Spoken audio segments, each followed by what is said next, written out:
At night, the Silk Road stops performing. Trade goes quiet, ambition loosens its grip, and the road reveals what it has always been: a pause between human intentions. Before you drift any deeper, if this quiet helps you feel safe tonight, you're welcome to stay with us. Subscribing softly keeps this place gentle and lets these nights continue. Now, rest. The road that does not sleep, it only pauses. The Silk Road has never been a single line, despite how neatly it appears on maps. Maps like to simplify things.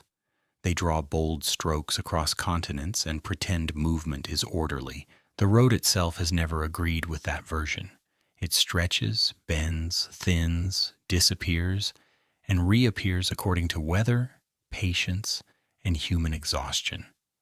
By day, it feels busy enough to support the illusion of structure. By night, that illusion quietly steps aside. There are no clear borders along this road. No sign announces that you have entered something official. No gate marks the moment where one world ends and another begins. The Silk Road has always preferred ambiguity. It moves through deserts without asking permission, through mountain passes that never promised safety, and through towns that exist mostly because people eventually got tired of walking any farther. Its geography is less about distance and more about tolerance. How long a person can keep going before they need to stop pretending they are in control. During the day, the road wears a costume. Goods are displayed carefully. Prices are argued with confidence. Languages collide loudly, each convinced it can dominate the conversation. Camels stand patiently, pretending not to judge the people who rely on them so completely. Everything feels intentional. Everything feels important. The road seems to exist for commerce, and commerce seems to exist for progress, and progress is treated as if it has somewhere specific to be. Night removes that costume without ceremony. When darkness settles, the Silk Road does not shut down. It simply pauses. This is not a dramatic pause. There is no announcement, no final transaction of the day meant to be remembered. The road does not sleep because it never belonged to the clock in the first place. Instead, human activity slowly loses confidence. Voices drop. Movements become economical. People stop standing taller than necessary. What remains is not silence, but honesty. At night, there is no central hub of the Silk Road. There never was, but daylight made it easier to pretend otherwise. In the dark, hierarchy becomes harder to maintain. The merchant with the most valuable cargo sleeps on the same hard surface as the one with the least. The road offers no premium accommodations for ambition. A caravanserai wall feels the same whether the person leaning against it carries silk, spices, or nothing at all. Stone is unimpressed by profit margins. The road reveals its true structure after sunset. It is not a network designed for efficiency. It is a chain of pauses, temporary agreements between humans and geography, a shaded courtyard, a well that still has water, a stretch of ground that feels less hostile than the one behind it. These are the real milestones.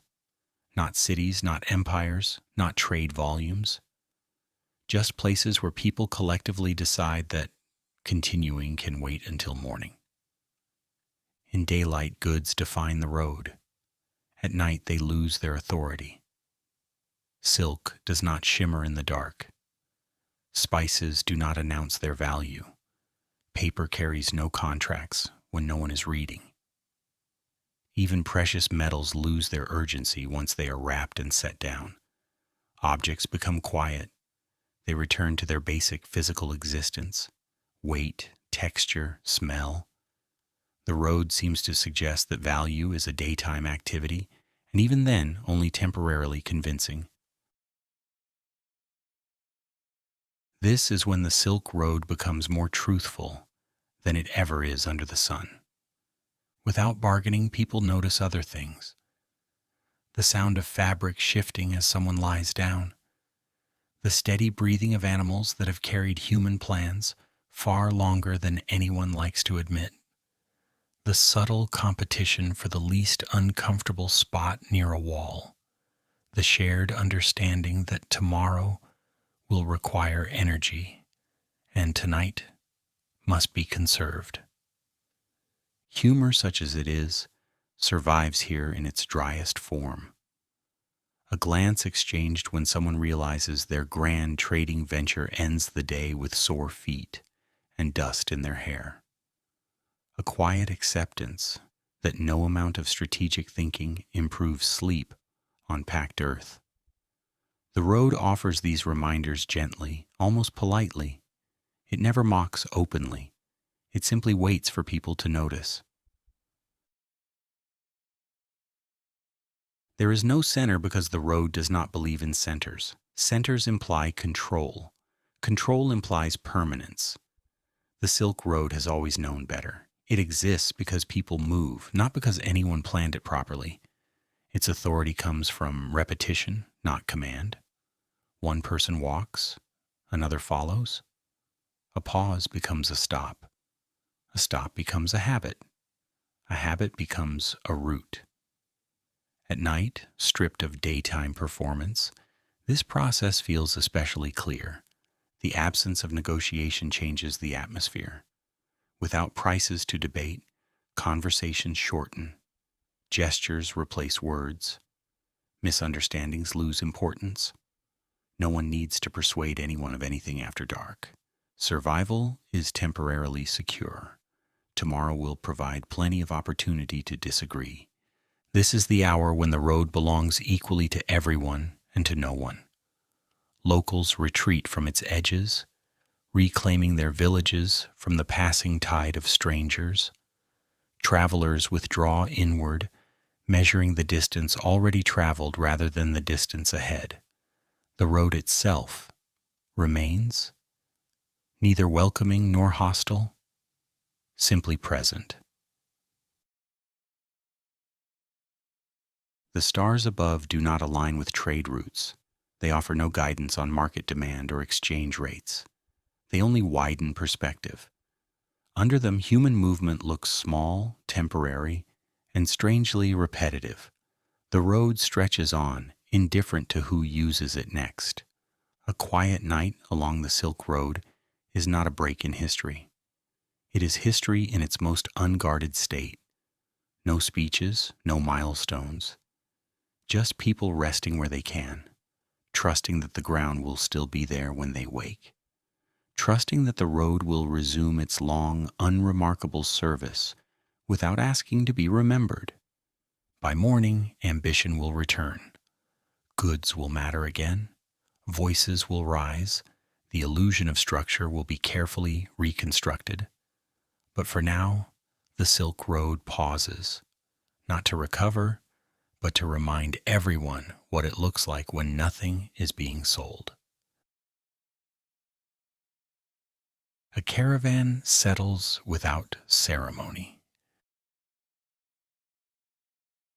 The caravan does not announce its arrival. There is no signal carried ahead, no moment designed to feel historic.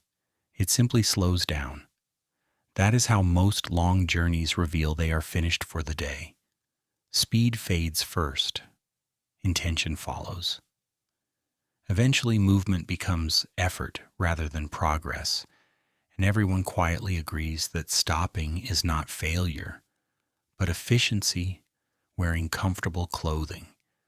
The camels sense it before anyone says anything. They always do. Their pace shortens. Their heads lower just enough to suggest negotiation is no longer necessary.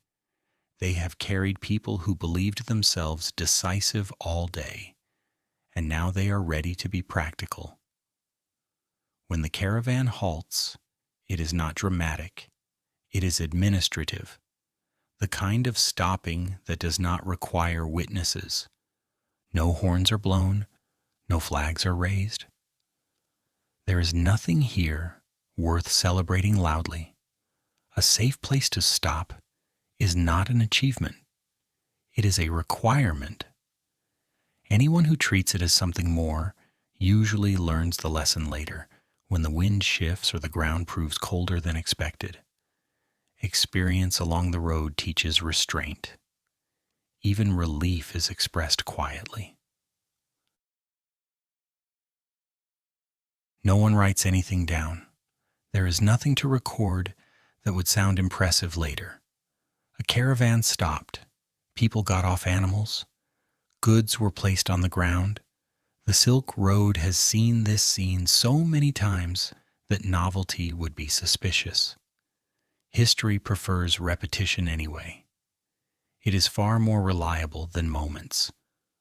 Ropes are loosened first, knots undone by hands that no longer think about the process. Muscle memory does the work. Fingers know exactly how much tension to release without letting everything collapse. There is a rhythm to this, unspoken and shared. No instructions are given. Everyone already knows their part, even if they pretend otherwise during the day. Bundles are lowered next, not dropped, but surrendered to gravity with care. Goods that traveled with great importance all afternoon now meet the ground, without ceremony. Silk touches dust. Wood meets stone. Leather rests where it lands. For a moment, everything looks equal. Weight replaces value. The road insists on this exchange every night. Finding a place to sit becomes the most important decision of the evening. Not the best place, just one that is not actively uncomfortable. Too much wind is a mistake. Too much stone invites cold. Too close to others suggests noise. Too far suggests vulnerability. The perfect spot does not exist, so compromise becomes the standard. People sit where they can. They test the ground briefly, shifting their weight once or twice as if negotiating terms with the earth. The earth does not negotiate. It simply allows. That allowance is enough. Animals are secured with minimal conversation. Everyone trusts that the ropes will hold, mostly because they always have. This trust is not romantic. It is earned through boredom, the kind of confidence that comes from things working repeatedly without comment. The absence of ceremony is intentional. The road has trained its travelers well. Celebration wastes energy. Ceremony draws attention. Attention invites complications. A quiet stop is a smart stop. The caravan understands that tomorrow demands strength, and tonight must not argue with it. There is a mild irony here that no one mentions aloud. All day, movement was framed as purpose. Every step justified itself by pointing forward. But now that movement has stopped, purpose becomes irrelevant. No one asks how far they traveled today. No one measures success. The road does not offer applause for effort. It only allows rest. This is where humor, thin and dry, lives comfortably. Someone realizes that after hours of careful planning and confident direction, the end result is sitting on cold ground next to people they met yesterday. The realization is not bitter. It is quietly amusing. Ambition does not disappear. It simply takes the evening off. There is an understanding among travelers that night is not for progress. Anyone who tries to push farther usually regrets it. Fatigue turns small mistakes into memorable ones. Darkness exaggerates distance. The road has no sympathy for stubbornness. Those who have learned this lesson properly are already seated. Tomorrow holds the real work.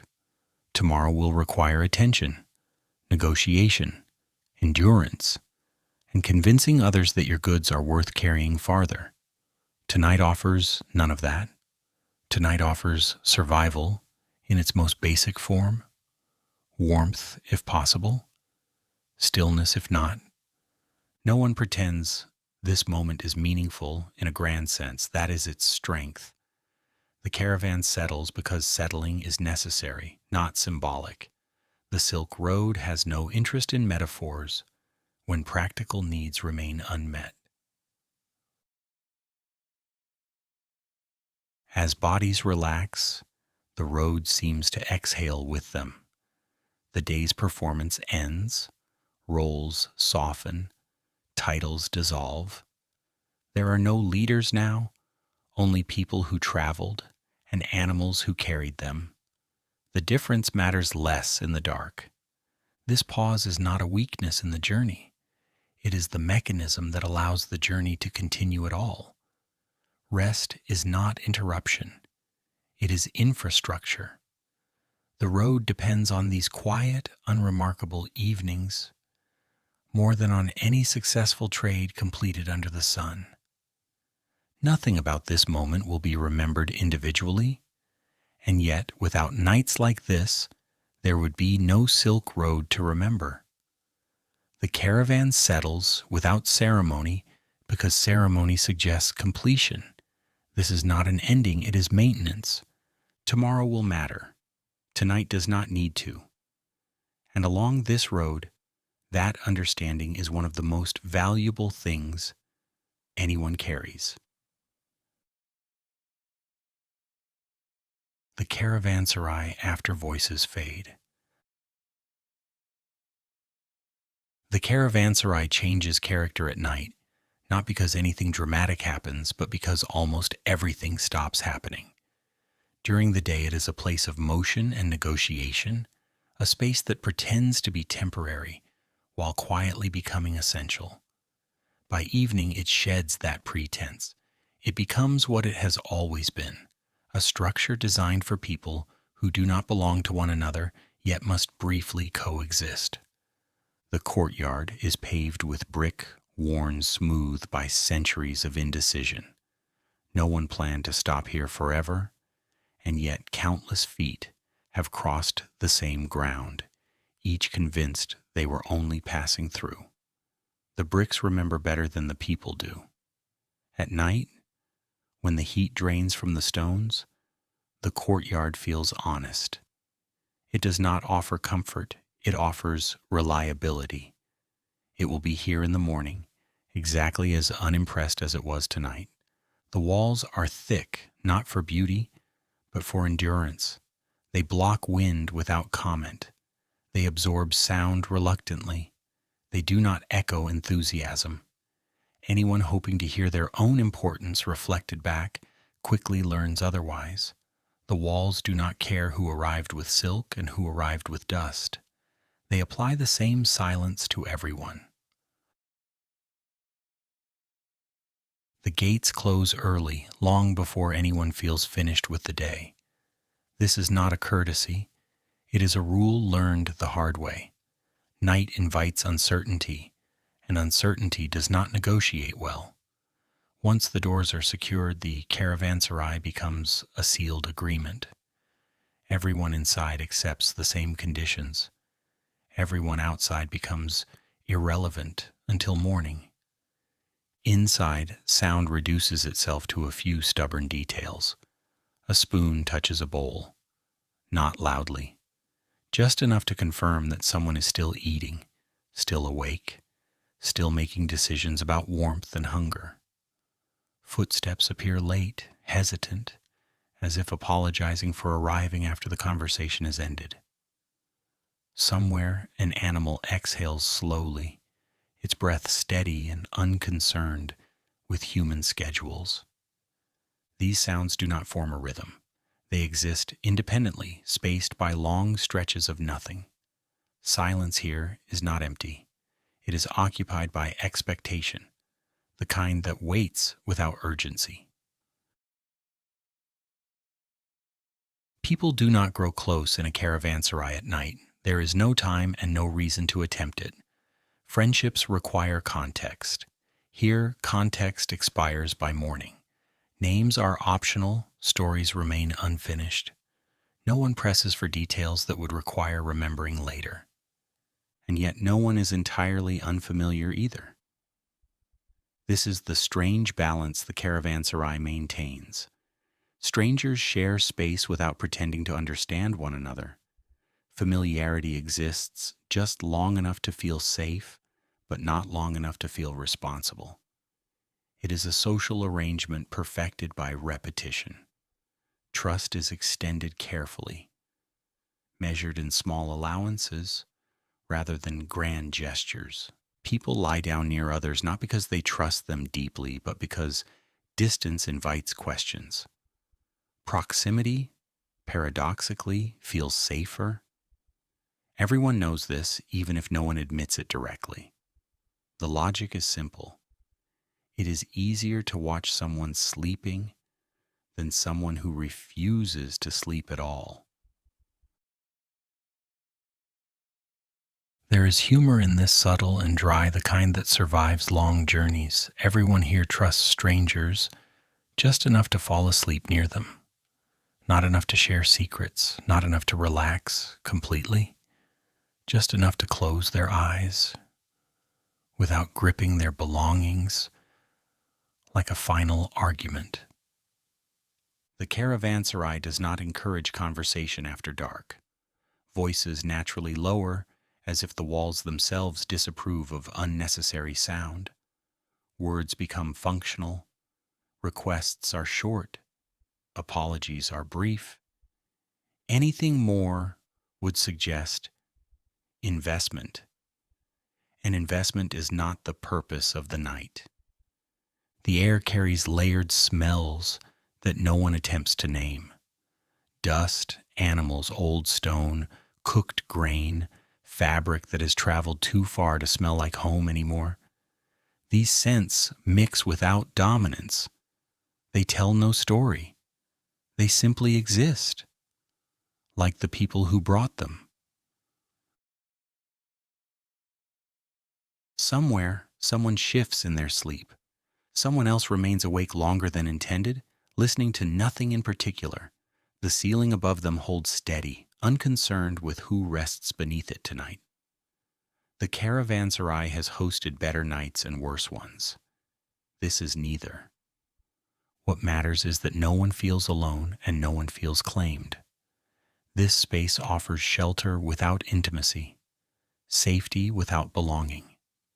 It is a compromise the Silk Road has always favored. Outside the walls, the road continues its quiet existence, stretched thin across landscapes it does not own. Inside, people prepare to borrow rest from a place that will forget them quickly. The arrangement suits everyone involved. There is no dramatic moment when voices fully disappear. They simply thin out like smoke, losing interest in staying visible. Eventually, the night settles into its preferred state, attentive, patient, and uninterested in explanation. The caravanserai does not promise comfort. It promises continuity. You can stop here, you can sleep, you can leave. Nothing more is required. And for travelers who understand the road, that is more than enough. When morning comes, everyone will rise with polite efficiency. Goods will be gathered. Animals will be prepared. The illusion of direction will return. But for now, in this unremarkable pocket of night, strangers lie near one another, trusting the walls, the darkness, and the long habit of the road to keep everything exactly as it needs to be. Merchants who are not thinking about profit tonight. By daylight, the merchants of the Silk Road present themselves with precision. Their posture is practiced, Their voices are trained to sound certain. They speak in numbers, routes, margins, and risks, as if these things are solid, measurable, and obedient. During the day, profit feels close enough to touch, something that might respond if addressed confidently enough. Night removes that confidence without asking permission. When darkness settles, the merchant quietly steps aside and leaves behind a person who has been traveling too long. The transformation is not symbolic. It is physical. Shoulders lower, expressions loosen. The careful calculation that governed the day finds no useful work to do and drifts away. What remains is a body that has been sitting, standing, walking, and pretending to be comfortable for far too many hours. Backs ache first. They ache in a way that ignores ambition entirely. No amount of potential profit can negotiate with a spine that has absorbed another day of uneven ground and repetitive motion. Merchants stretch carefully, not dramatically, testing how much movement the night will allow. They are not thinking about interest rates or demand. They are thinking about whether lying down will make things better or worse. Homesickness follows closely behind. It does not arrive as sadness.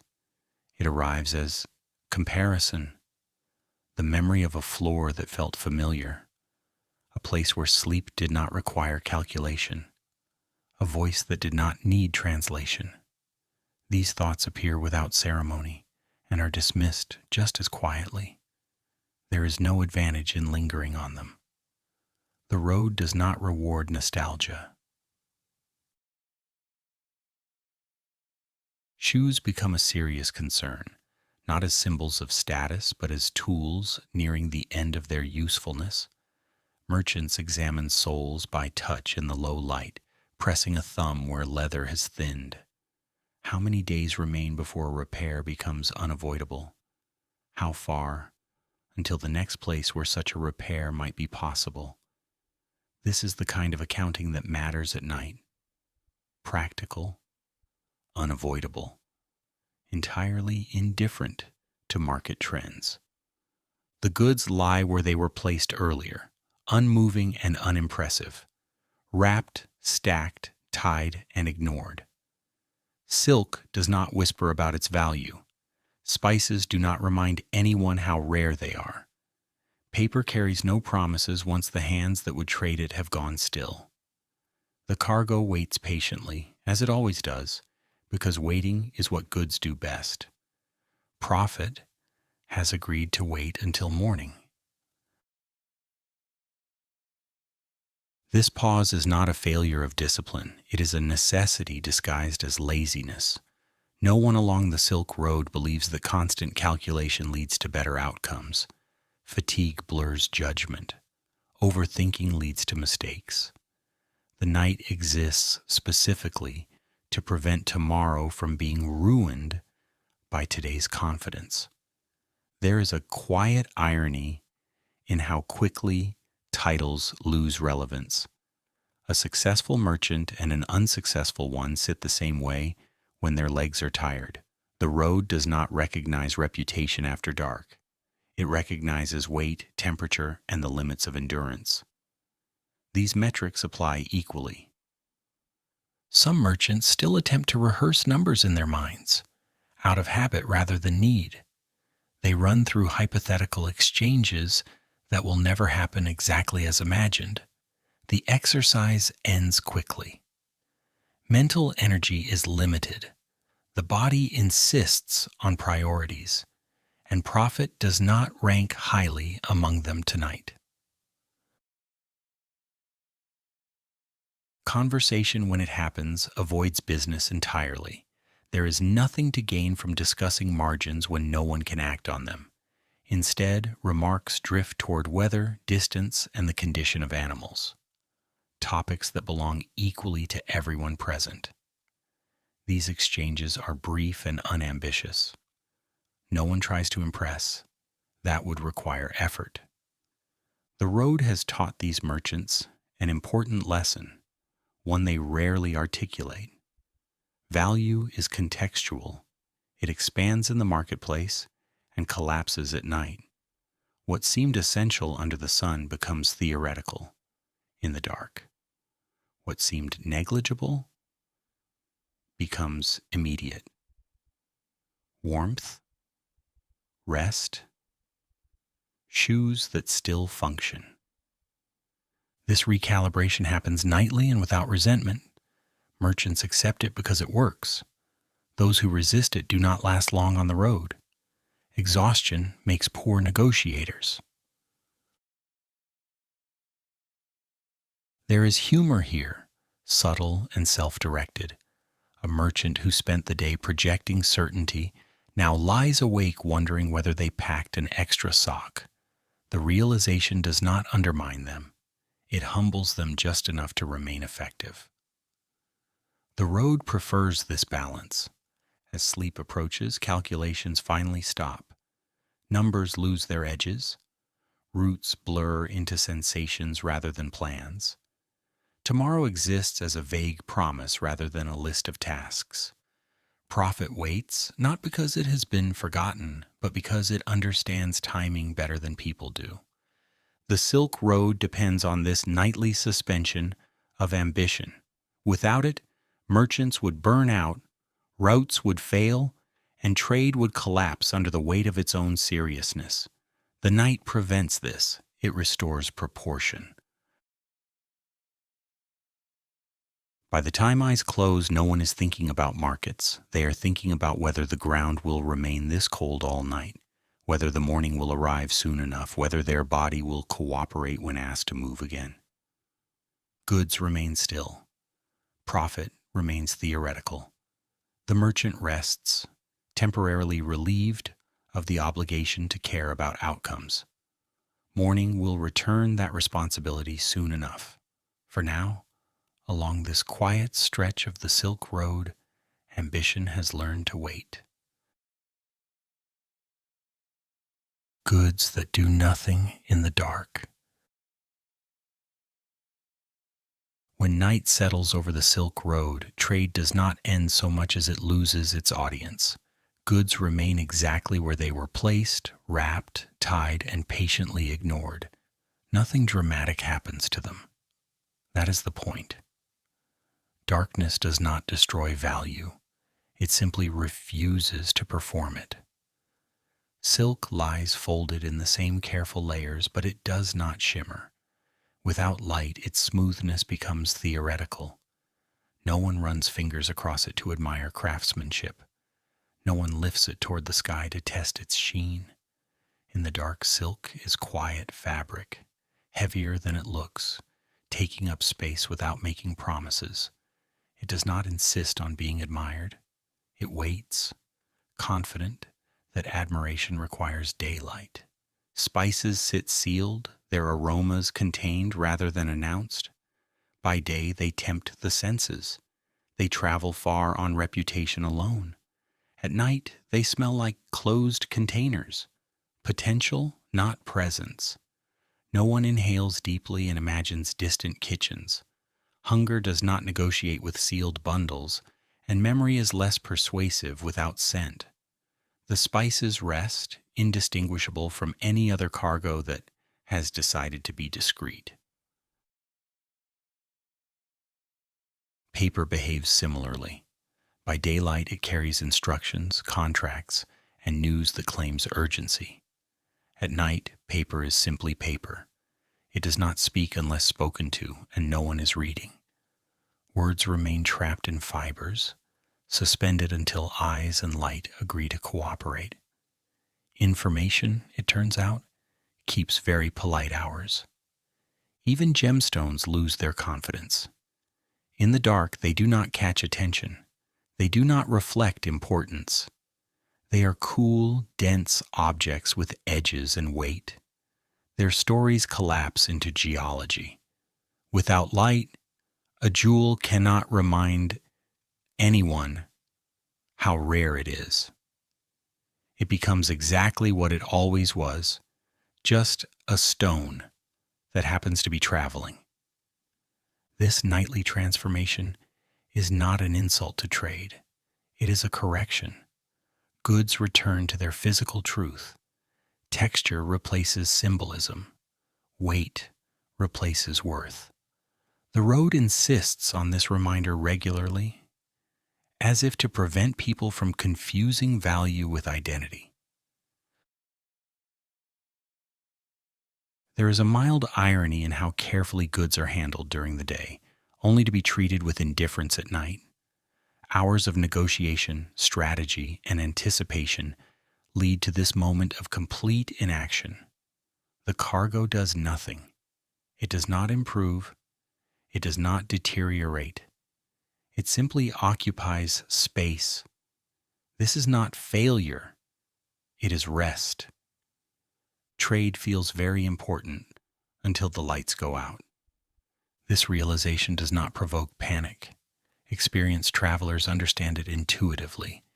They have seen goods wait longer than any person ever could. They know that objects are patient in ways humans are not. Darkness levels the hierarchy. A bundle of silk and a bundle of grain look remarkably similar when no one is selling anything. The Silk Road benefits from this temporary humility. By stripping goods of their spectacle, night prevents obsession. No one stares too long. No one worries excessively. Without constant reinforcement, value relaxes. It becomes something to be addressed later when conditions allow for accuracy. There is something almost polite about how the night handles commerce. It does not criticize, it does not interfere, it simply withholds participation. Without light, trade loses its ability to persuade. It cannot dazzle or intimidate. It cannot exaggerate. It must wait its turn. People notice this, consciously or not. They stop guarding their goods with unnecessary intensity. Vigilance softens into awareness. Most theft, after all, depends on attention and opportunity. The quiet of night reduces both. The road has learned this lesson thoroughly. Stillness discourages interference. Objects lie in neat disorder, each wrapped according to habit rather than necessity. These bundles have traveled across empires, borders, and landscapes that no longer remember who controlled them. At night, such distinctions dissolve. Goods do not care where they are. They care only that they are not moving. This is the hour when material ambition feels slightly embarrassed. Not ashamed, just aware of its own dependency. Value needs context. It needs light, people, conversation, comparison. Without these, it becomes abstract. Darkness exposes how fragile importance can be. And yet nothing is lost. The system works precisely because of these pauses. Goods survive the journey not through constant use, but through long stretches of inactivity. Movement is brief. Waiting is permanent. As the night deepens, cargo remains untouched. No one checks it compulsively. No one recounts what they already know. The objects have been reduced to what they always were beneath layers of meaning. Matter. This return to simplicity is not comforting or unsettling. It is neutral. The road does not judge the ambitions placed upon it. It only removes them temporarily. By morning, everything will regain its voice. Silk will shimmer again. Spices will speak. Paper will inform. Stones will dazzle. Trade will reclaim its importance and behave as if it never lost it. But for now, in this unremarkable stretch of darkness, goods do nothing. And in doing nothing, they reveal something essential. Value is not inherent. It is scheduled. Local lives watching the road breathe. For those who live beside the Silk Road, the road is not a story. It is not an idea. It is not an adventure waiting to be told. It is a presence that arrives every morning and leaves every night, whether invited or not. By day, it takes up space, attention, and patience. By night, it finally loosens its grip. The locals understand the rhythm better than anyone passing through. They do not romanticize movement. They endure it. The road brings strangers, noise, requests, and expectations. It brings opportunity, yes, but it also brings disruption. For the people who live here, balance is not philosophical. It is practical. The innkeeper locks doors with the familiarity of someone who has done this too many times to find it interesting. They do not linger in conversation. There is no sense of ceremony in closing for the night. The road will return in the morning whether acknowledged or not. For now, the building belongs to those who maintain it, not those who pass through. The gatekeeper remains at their post a little longer, not out of suspicion but habit. They listen to the last sounds of the day fade, footsteps recede, voices thin. When the gate finally closes, it is not an act of exclusion. It is relief, made physical. The village exhales. Children sleep early, not because they are especially disciplined, but because the road is tiring even to watch. They have seen travelers come and go long enough to understand that movement does not require participation. Tomorrow will bring the same faces and different ones. There is no advantage in staying awake to observe it. For locals, the Silk Road is not a promise. It is a responsibility. It requires maintenance, attention, and tolerance. It brings trade and news, but it also demands labor and restraint. People learn to live alongside it without letting it consume them. This skill is not admired. It is necessary. Night restores the village to itself. Without the pressure of accommodating travelers, daily life returns to its quieter patterns. Cooking becomes simpler. Conversations become personal again. Spaces that were shared reluctantly during the day become familiar once more. The road's influence shrinks to a distant presence rather than an immediate concern. There is a subtle irony here that locals rarely articulate. Travelers speak of the Silk Road as if it exists for them. Locals know better. The road passes through, but life remains. When movement pauses, the village continues breathing at its own pace. Shops that displayed goods for strangers now store tools for tomorrow's work. Courtyards that hosted negotiations return to being places where nothing needs to be decided. The road recedes, and with it, the obligation to perform hospitality. This does not mean the locals resent the road. Resentment requires energy they prefer to conserve. Instead, they treat it like weather, sometimes useful, sometimes inconvenient, always present, always beyond complete control. Watching the road breathe becomes an unconscious habit.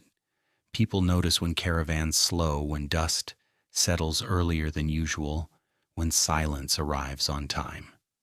These signs matter. They signal when the village can turn inward without guilt.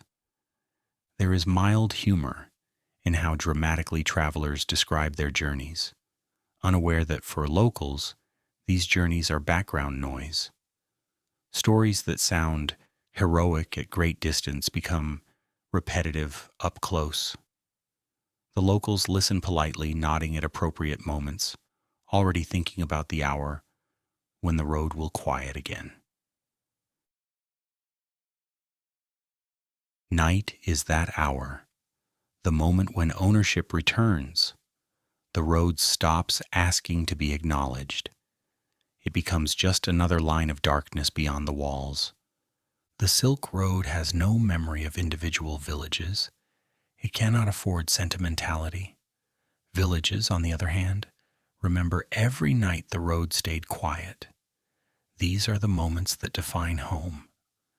As lanterns dim and doors close, the village settles into its own shape, not shaped by trade routes or distant demands, but by routines that existed before the road and will continue after it. The road may move goods across continents, but it does not determine how people sleep. By morning, the balance will shift again. Strangers will arrive. Requests will be made. The road will reclaim attention. But for now, in this calm interval, locals reclaim something just as valuable: their village. Languages that stop competing. During the day, the Silk Road sounds like an argument that never quite reaches a conclusion.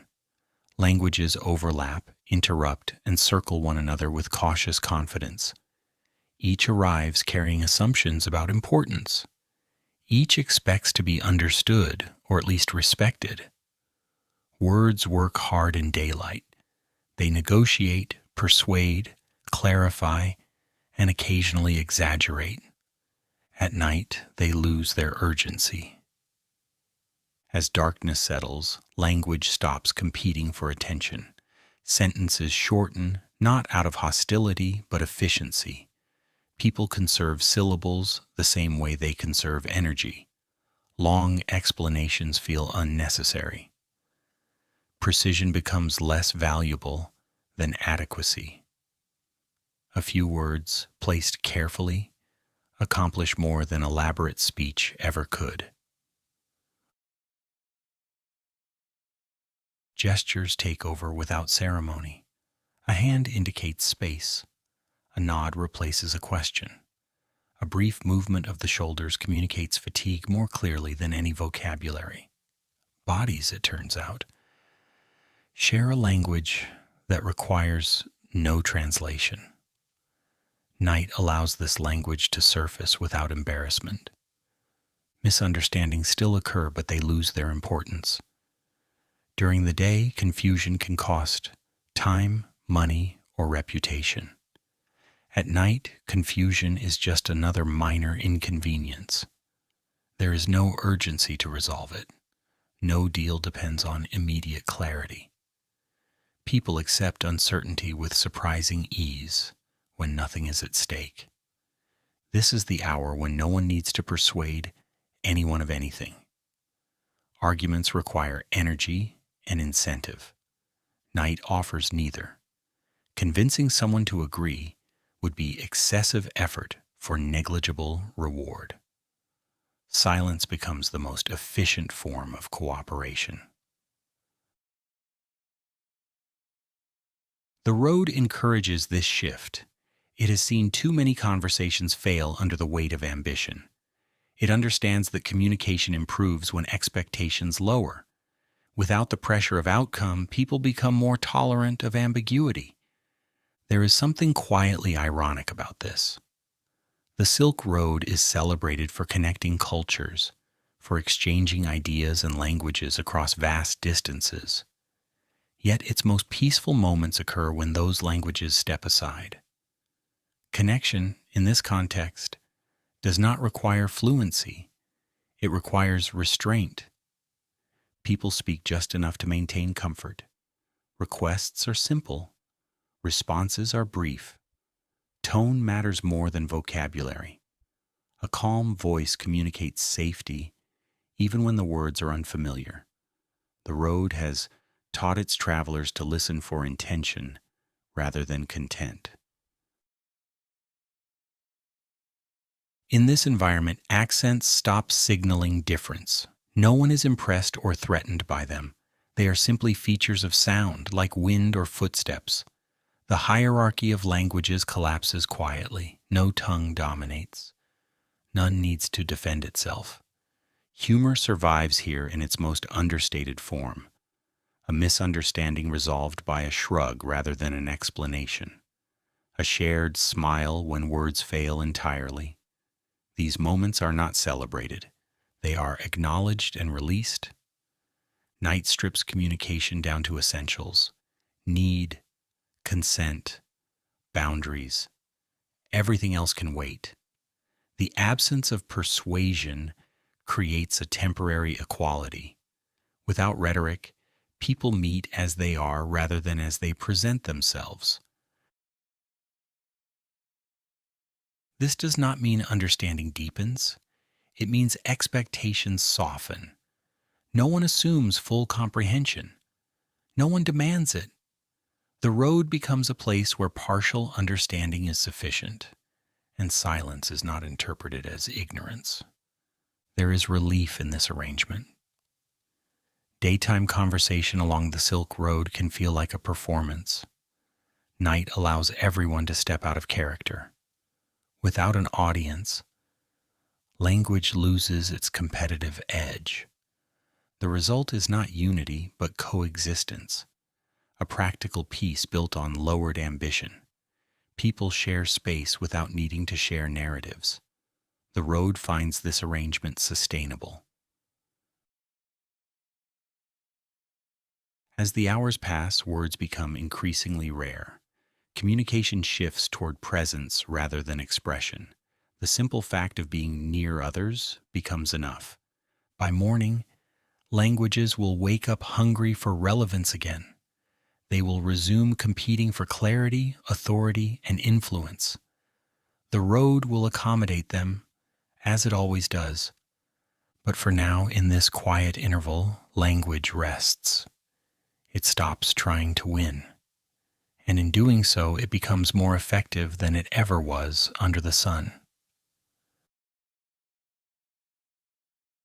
The road seen from the stars. At night, the Silk Road is no longer something you look along. It becomes something you exist beneath. The sky expands first, stretching itself over deserts, grasslands, and high plateaus, with a confidence the road never attempts. There is no border where one landscape ends and another begins. Under the stars, geography smooths out its arguments. The desert cools quickly after sunset, releasing heat it never promised to keep. The steppe lies open, unprotected, and uninterested in shelter. The highlands settle into a stillness that feels both stable and unfinished. These places do not compete for attention. They share the same sky, and the sky does not rank them. Above it all, stars arrange themselves without reference to routes or destinations. They do not trace the Silk Road. They ignore it completely. Their patterns remain fixed, while everything beneath them moves, stops, and moves again. In this scale, human pathways feel tentative, almost polite. Travelers notice this without trying to. Their sense of proportion adjusts automatically. Bodies feel smaller, voices soften. The road stretches beyond the reach of immediate thought. What seemed manageable by daylight becomes abstract under the night sky.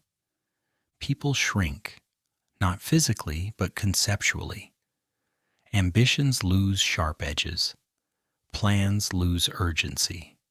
The distance already traveled matters less than the distance that continues regardless. The road grows longer not because it changes, but because perspective does. This shift is not alarming. It is familiar. Anyone who has spent enough nights on the road learns that significance is relative. What felt central an hour ago becomes incidental when framed against something larger and older.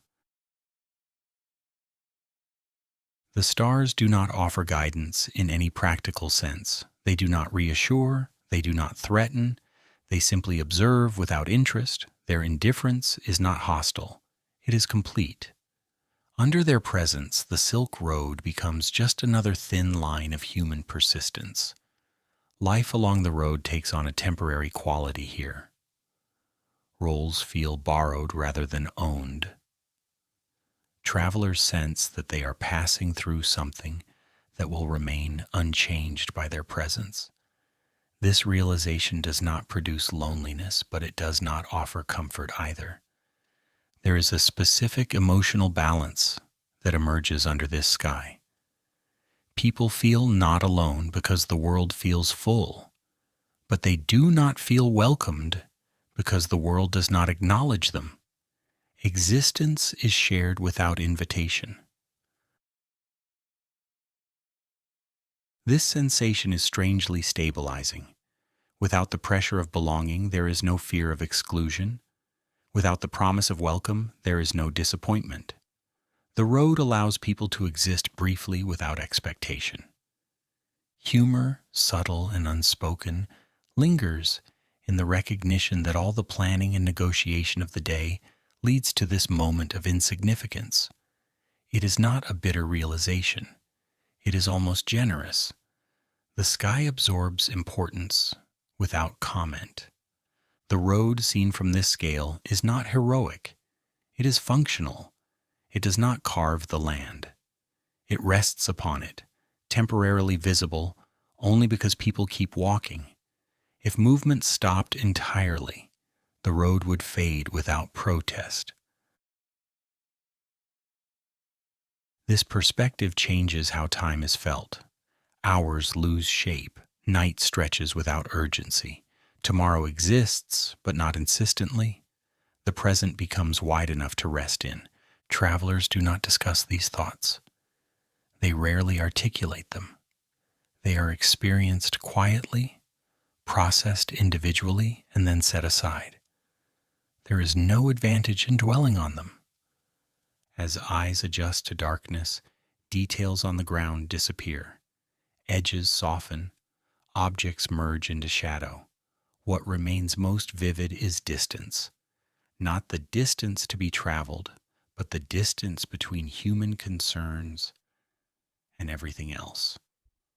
The Silk Road continues beneath the stars, neither accelerated nor delayed by observation.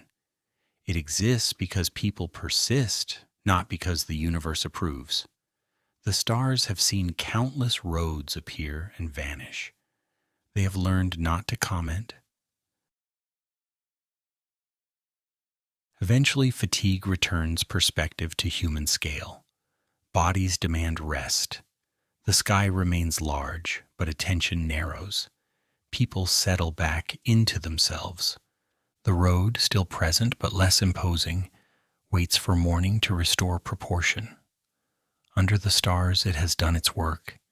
It has reminded those who travel it that they are temporary, not isolated, and entirely unremarkable in the best possible way. Sleep as a shared agreement. Eventually, along the Silk Road, everyone stops being awake at roughly the same time, not because a rule has been announced, not because anyone trusts anyone else enough to relax completely. It happens for a simpler reason. There is no strength left to resist it. Sleep arrives without ceremony, the way exhaustion always does. It does not ask permission. It does not negotiate. It simply settles in once the body decides that continuing to remain conscious would be inefficient. Along the road, this decision happens collectively, not through coordination, but through shared limitation. People lie down because standing has become unnecessary. Sitting has lost its usefulness. Thinking has narrowed to a few essential questions, none of which require alertness to answer. The night does not encourage vigilance. It rewards surrender. This is not trust in the romantic sense. No one closes their eyes believing fully in the goodwill of strangers. Belief would be too much effort. Instead, people rely on a quieter logic.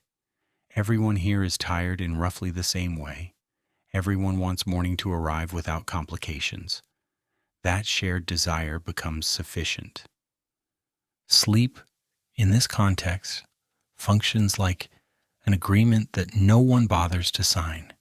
There are no guarantees, no assurances, just a mutual understanding that nothing important will be decided before dawn. The road pauses its demands, and people comply gratefully. Bodies arrange themselves into positions that promise the least discomfort, not comfort. That would be optimistic, just the least resistance. Arms fold in familiar ways. Cloaks are adjusted with small, practiced movements. Someone sighs once deeply, as if closing a door behind them. There is a faint irony here that no one remarks upon. All day, individuals guarded their interests carefully. They negotiated. They measured risk. They calculated advantage. Now they lie down among people they barely know, trusting exhaustion to maintain order. The road has taught them that this is not foolish. It is practical. Sleep equalizes more effectively than any law ever could. Reputation dissolves. Status goes silent. Titles do not matter when eyes are closed. A wealthy merchant snores with the same indifference as a struggling traveler. Fatigue has no respect for hierarchy. This shared collapse into rest is not peaceful in a sentimental way. It is functional. The night does not promise safety. It offers probability. The probability that nothing urgent will happen because everyone involved is too tired to cause trouble. Most conflict requires energy. Night withdraws that resource. There is comfort in knowing that others are also asleep, not because they are trustworthy, but because they are unavailable. Sleep removes agency temporarily. It turns potential actions into postponed intentions. The road depends on this postponement. Without it, tomorrow would arrive compromised. The agreement is simple and unspoken. Tonight, nothing will be resolved. Nothing will be challenged. Nothing will be proven. In exchange, everyone gets the chance to wake up with enough strength to continue pretending that things make sense. That pretense is important. Order along the Silk Road is not permanent. It is reenacted daily. Each morning people wake and reconstruct routines as if continuity were natural rather than negotiated. Sleep allows this reconstruction to happen repeatedly without collapse. There is a dry humor in how earnestly people participate in this ritual. They behave as if rest is a private choice when it is clearly collective. One person staying awake too long draws attention. Another turning restlessly invites concern. The night encourages conformity, gently but firmly. As breathing slows, the road becomes quieter than it ever is during daylight. Not silent, but settled. The sounds that remain are involuntary. Breath, a shift of fabric, an occasional cough. These noises do not demand response. They simply confirm presence. Sleep blurs boundaries. The distinction between traveler and local, between merchant and guard, fades into irrelevance. Everyone occupies the same temporary condition. Consciousness withdrawn, ambition suspended. Dreams, if they arrive, are not heroic. They are fragments, familiar rooms, incomplete conversations, repetitions of movement without destination. The road follows people even into rest, not as a place, but as a rhythm. There is no sense of welcome in this moment, but there is no rejection either. The night does not embrace anyone. It allows them to remain. That allowance feels generous enough. The Silk Road has always depended on this nightly surrender. Roads are not maintained by constant motion. They are preserved by pauses that prevent collapse. Sleep is the most effective pause humans have invented. Someone wakes briefly in the middle of the night, not because of danger, but because the body adjusts. They listen for a moment, hear nothing urgent, decide that wakefulness has no advantage. Sleep resumes without reflection. This decision repeats across the space, staggered but aligned. Awareness flickers and extinguishes again. The agreement holds. By resting together, people temporarily stop managing one another. The burden of vigilance lifts. Responsibility shrinks to the size of one body on the ground. This reduction feels necessary, not indulgent. The road itself seems to recognize this moment. It does not demand progress. It does not punish stillness. It waits, as it always does, confident that movement will return on its own. Morning will come with expectations. Goods will matter again, language will sharpen, roots will regain significance, the performance of order will resume with convincing confidence. But for now, sleep keeps its promise. It suspends the need to explain anything. It turns strangers into neutral presences. It allows the night to pass without incident. Along the Silk Road, this is how continuity survives. Not through vigilance, not through trust, but through shared exhaustion and the quiet agreement that tonight, nothing else needs to happen. Before dawn, nothing has changed yet. Before dawn arrives along the Silk Road, the world exists in a narrow, undecided state. Night has not fully released its hold, and morning has not yet claimed authority. This is not a transition filled with anticipation. It is a holding pattern, a quiet suspension where nothing meaningful has happened yet, and no one expects it to. The fire has reduced itself to embers, not extinguished, just uninterested in performance. What once gave light now gives warmth only to those close enough to notice. It does not flicker dramatically. It does not ask to be tended. It glows with the calm confidence of something that understands its job is nearly done. A thin layer of mist settles where the ground allows it, not enough to hide anything important, just enough to soften edges. The road looks slightly less deliberate in this light, as if even it has not decided whether to reappear fully. Shapes blur. Distances feel less measurable. The world temporarily resists being assessed. People stir without enthusiasm. A shoulder shifts. A leg searches for a position that does not exist. Someone adjusts a cloak, not to get up, but to remain asleep just a little longer. These movements are instinctive, uncoordinated, and deeply human. No one rises with purpose yet. Purpose requires daylight. This is not the hour of decision. It is the hour of calibration. There are no transactions. No hands reach for goods with intent. No numbers are rehearsed. Value remains theoretical. The marketplace does not exist in this light. It has not yet been rebuilt for the day. The road, for all its reputation, has learned patience. There is also no schedule. Time in this moment is approximate. People know morning will arrive, but not precisely when it will feel necessary to acknowledge it. The idea of urgency has not yet returned. Alarms do not ring. Deadlines do not assert themselves.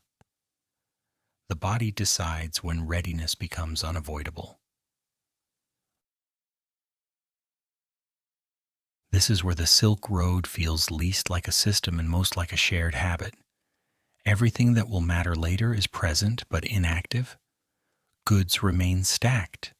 Animals remain tethered. Routes remain unchanged. The difference lies entirely in readiness.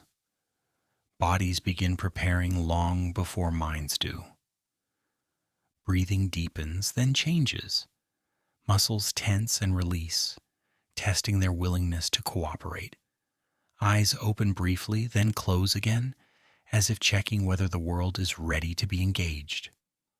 Often it is not. There is something quietly ironic about how much planning has gone into journeys that pause so completely here. Weeks of preparation lead to this moment of stillness where nothing is improved by action. The road does not reward eagerness at this hour. It rewards restraint. People who rise too early find no advantage. They wait anyway, standing or sitting with the same uncertainty they would have experienced lying down. The road has taught its travelers that readiness cannot be forced. It arrives gradually and often without warning. Mist clings to low ground, indifferent to plans. It does not clear faster for those who stare at it. It does not delay itself out of spite. It exists briefly, then disappears when conditions change. This quiet lesson goes mostly unnoticed, though it mirrors the road itself perfectly. Animals shift as well, sensing the change without reacting to it. They do not stand immediately. They conserve energy until movement becomes necessary. They understand instinctively what people often forget.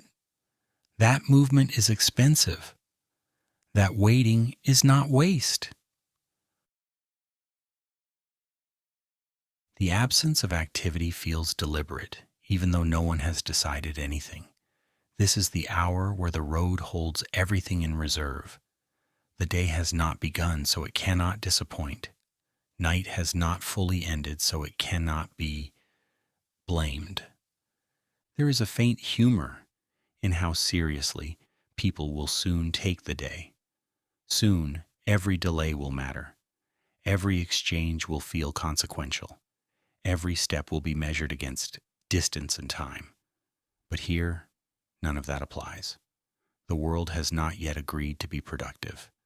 This moment belongs entirely to the body, not the ambitions it carries, but the mechanics that allow those ambitions to exist at all. Joints test themselves. Fingers curl and uncurl. Someone sits up slowly, not to start the day, but to see if sitting is preferable to lying down.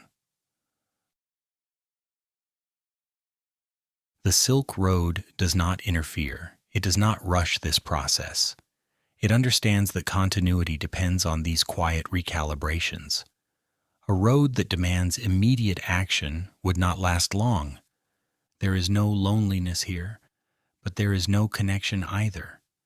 People are aware of others nearby without engaging them. Presence is acknowledged passively. Everyone is suspended in their own small negotiation with wakefulness.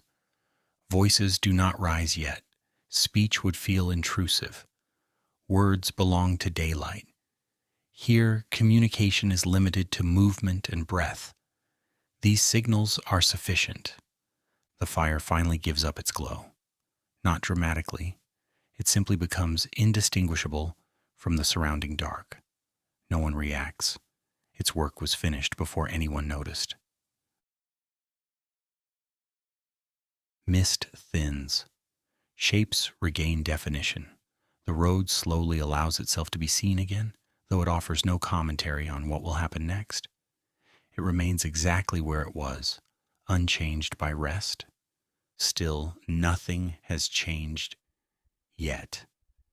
This is the last moment where the day can still be imagined as manageable, where the distance ahead exists only in theory, where mistakes have not been made, where fatigue has not yet been renewed. The road holds this moment carefully, knowing it will not last. Dawn will arrive with expectations. Movement will resume. Roles will reassemble. The performance of order will begin again. But for now, before the first clear light, Everything remains exactly as it was. Goods untouched, plans unspoken, bodies preparing to rise not because they must, but because soon they will be able to. Along the Silk Road, this is the quietest agreement of all, that before dawn, nothing needs to happen yet. Morning returns, quietly, pretending nothing happened. Morning does not arrive with confidence along the Silk Road. It arrives cautiously, as if aware that it is inheriting a fragile arrangement. Light spreads slowly, testing surfaces before committing to them. The road does not change its position. It simply allows itself to be seen again. People wake in stages, not together, not on cue. There is no shared signal that the night is officially over. One person sits up because lying down has stopped being effective. Another opens their eyes because the air feels different. Someone else remains asleep a few minutes longer, unconcerned with punctuality. Morning tolerates this lack of coordination. It has learned to. The first movements are practical rather than purposeful. Limbs stretch experimentally. Joints report their condition without optimism or complaint. Bodies conduct brief assessments to determine whether cooperation will be possible today. This process takes precedence over intention. No one plans a journey with a body that has not yet agreed to move. There is a subtle pretense that begins almost immediately. People behave as if the day is continuous with yesterday, as if nothing truly paused. The night is treated as an interruption rather than a foundation. Fires are coaxed back to relevance. Cloaks are adjusted into public shapes. Faces rehearse expressions that suggest readiness. Goods re-enter the conversation reluctantly. Bundles are checked, not out of excitement, but obligation. Everything is exactly where it was left. This confirmation feels reassuring, in a way that does not deserve analysis. Order, it seems, has survived another night without supervision. Animals rise with less hesitation than people. They do not pretend the pause was insignificant. They accept rest as part of the process and resume movement without commentary. Humans watch them with quiet respect, aware that the animals have understood the road longer and more honestly. Voices return carefully. The first words spoken are rarely important. They test sound rather than meaning. Greetings are exchanged without enthusiasm. Questions are asked that do not require answers. Language warms up the way muscles do, gradually and without ambition. Schedules begin to reassemble themselves from habit rather than decision. No one announces the plan. The plan emerges because it usually does. Routes remembered, distances estimated. The road accommodates these reconstructions patiently, knowing they will change again before the day ends. There is humor in how convincingly people pretend they were always ready for this. The quiet uncertainty of dawn is quickly covered by confident motion. The night's lessons are folded away, not denied, but not acknowledged either. Reflection would slow things down. The day prefers momentum. The Silk Road accepts this performance without judgment. It has seen it too many times to be impressed. Each morning repeats the same ritual. Wake, gather, move. Forget how fragile everything felt an hour ago. And yet, something lingers. The night has left traces that cannot be entirely erased. Movements are measured. Conversations remain brief longer than necessary. Ambition resumes, but it does so cautiously, as if remembering that it was recently suspended without consequence. This is how the road maintains balance. It allows people to believe they are in control while regularly reminding them otherwise. Morning restores the illusion. Night exposes its limits. Together they sustain movement. As the first caravans begin to leave, there is no farewell to the places that sheltered them. Gratitude is assumed rather than expressed. The road does not require thanks. It requires participation. People step forward, adjusting loads, finding rhythm. The distance ahead looks manageable again. The distance behind already feels compressed, reduced to memory and muscle soreness. The road stretches on, indifferent to how it is interpreted today. Nothing dramatic marks this continuation. No declaration is made, no conclusion is reached. The Silk Road does not end stories. It keeps them moving until they dissolve naturally. If the night taught anything, it did so quietly. That order is rehearsed daily. That rest is structural, not optional. That ownership is an illusion tolerated for convenience. Morning does not contradict these lessons. It simply sets them aside to function. The road breathes again, not because it must, but because people have resumed walking. Dust lifts. Sounds return. The familiar rhythm reestablishes itself with minimal effort. And so the Silk Road continues, once more wearing the appearance of purpose. The night recedes into memory, uncelebrated, unrecorded, but essential. Tomorrow night will repeat the same work. Morning pretends nothing happened. The road remembers everything. The road continues because nobody owns it.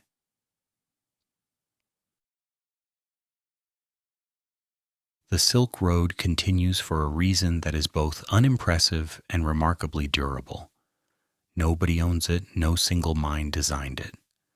No authority ever held it completely. It exists in the way most long-lasting things do, not through intention, but through repeated tolerance. No one built the Silk Road in the way cities are built or walls are raised. There was no moment when someone stood back, surveyed the landscape, and decided this would become one of history's great connectors. That kind of confidence rarely survives contact with geography.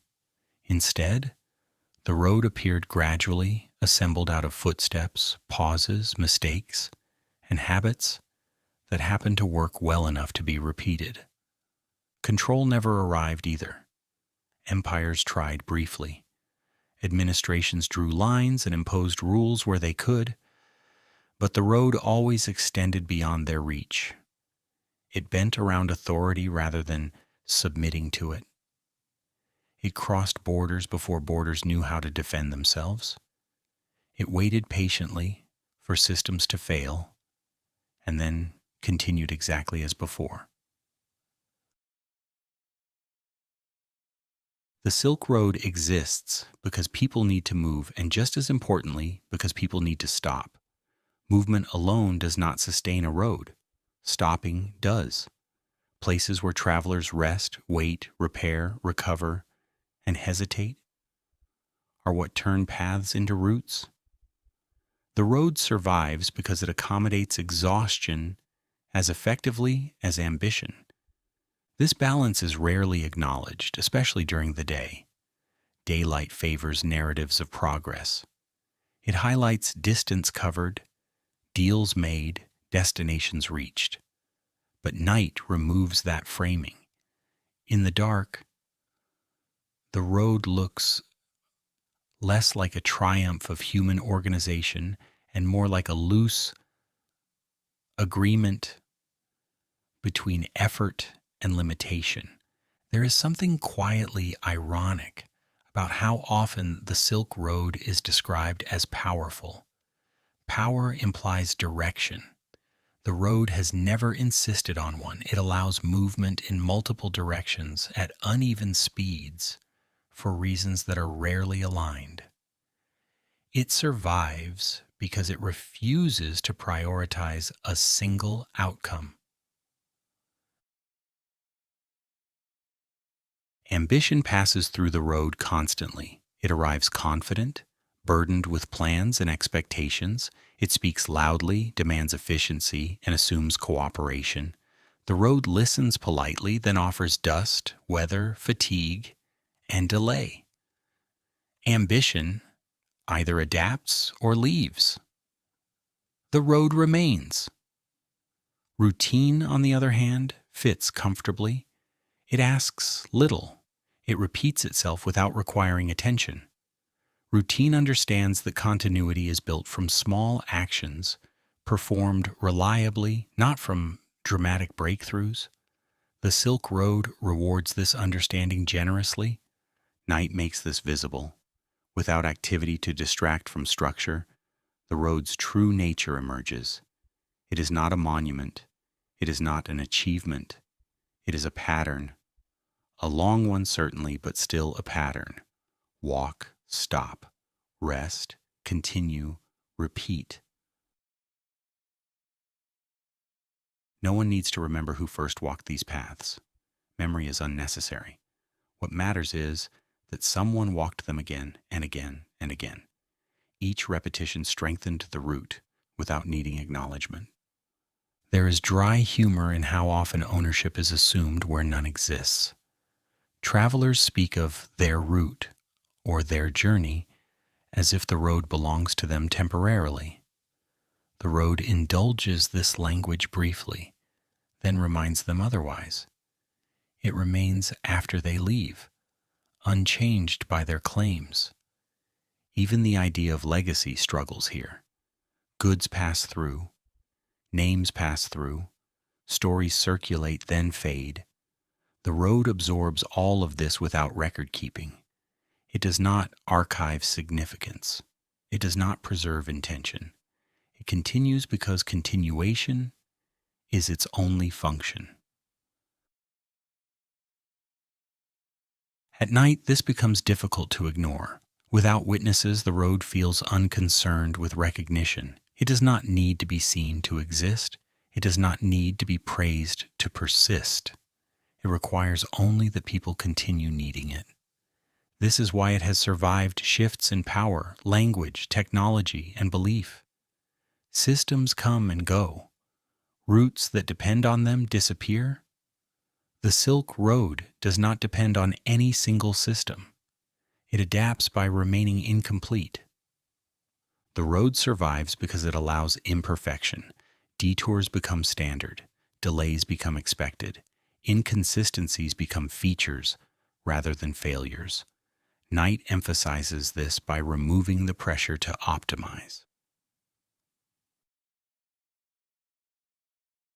People sleep. Fires fade, goods rest. Nothing impressive happens. And yet everything necessary occurs. Routine takes over where ambition rests. Someone wakes, someone moves. Someone follows a familiar path because it worked yesterday. No innovation required, no justification needed. The road extends itself through habit alone. There is something almost comforting in this lack of ownership.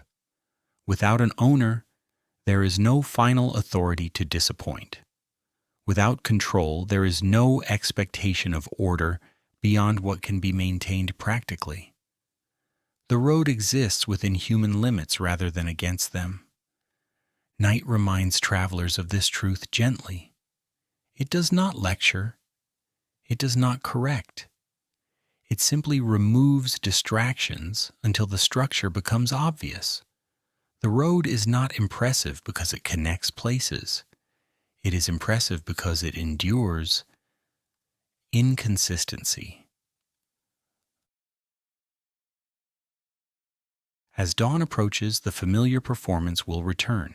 People will speak confidently about destinations. Plans will be revised. Goods will regain their voices. The illusion of control will be reconstructed with remarkable speed. But beneath that performance, the road remains what it has always been, a shared solution to a shared problem. How to move without collapsing, how to stop without failing, how to continue without ownership. The Silk Road survives not on ambition, but on routine. That routine is quiet. It does not demand admiration. It repeats itself whether noticed or not. Night makes this clear by stripping the road down to its most basic function. Allow movement, allow rest, allow repetition. When the day begins again, the road will accept ambition back without complaint. It always does, but it will never depend on it. And so the road continues. Not because it is guided, not because it is protected, but because night after night, people keep agreeing to use it in the same modest way, walking when they can, stopping when they must, trusting that continuation does not require ownership. Along the Silk Road, this has always been enough.